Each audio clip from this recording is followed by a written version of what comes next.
C'est peut-être le nouveau scandale de l'industrie automobile. Les émissions de CO2 des voitures hybrides rechargeables seraient plus élevées qu'annoncées par les constructeurs.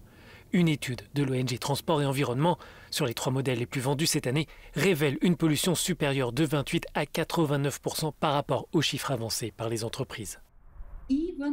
Même lorsque l'on conduit dans ce que les constructeurs appellent le mode zéro émission, ce n'est pas vrai.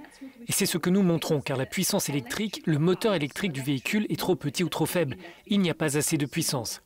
Par exemple, vous pensez conduire en mode électrique zéro émission, mais vous mettez le chauffage, ou vous allumez vos phares, ou vous accélérez, et c'est fait.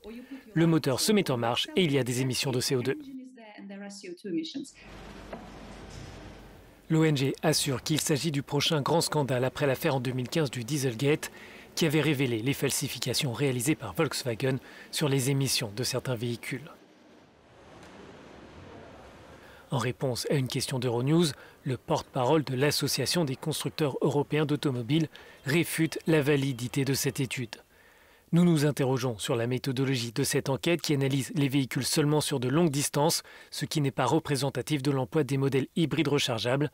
L'année prochaine, toutes les voitures enregistrées dans l'Union européenne disposeront d'un appareil de contrôle qui donnera une réelle image de la situation pour permettre à la Commission européenne de faire son évaluation et les adaptations législatives adéquates, explique l'association. Les défenseurs de l'environnement soulignent qu'aujourd'hui, une voiture électrique rechargée à son maximum peut parcourir jusqu'à 300 km. Ils appellent donc à la sortie des modèles hybrides qui représentent actuellement près de la moitié des véhicules électriques en circulation en Europe.